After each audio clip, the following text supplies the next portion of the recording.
A 14-month-old toddler is dead, and the mom's boyfriend has confessed to beating the girl. Yeah, this incident happened while the young mom of 3 was at work. She returned home to the awful news that her baby had passed away. Heidi Hatch on this story for us tonight. And Heidi, you spoke with the mother. Were there any warning signs?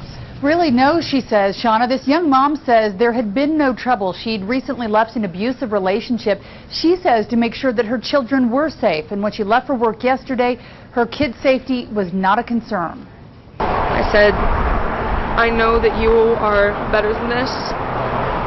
As a human being, I know that you're better than this. Detectives allowed Casey Rupert to sit face-to-face with 23-year-old Adam Joseph Barney. It came after hours of questioning that ended with a confession. He had beaten her daughter Kenzie to death. I could not believe this person I trusted had done this, and I was in rage and agony. He confesses to striking the child several times, squeezing her substantially, causing significant injuries. It couldn't have been. He couldn't have, murdered her on purpose or an accident.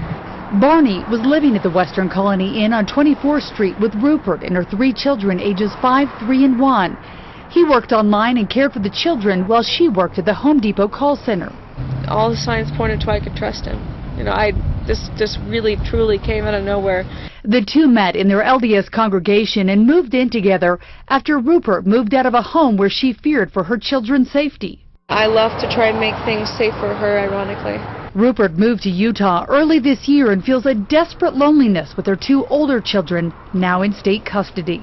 Because of the circumstances with the child abuse homicide, where you have the perpetrator that's the primary caretaker for these kids, that is precautionary action that is taken through DCFS. I'm just lost.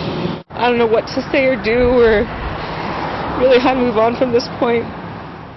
Rupert will likely be reunited with her older children later this week pending autopsy results. Her boys 3 and 5 were questioned this afternoon by detectives and also child advocates because they were in that one-room motel room when their sister died.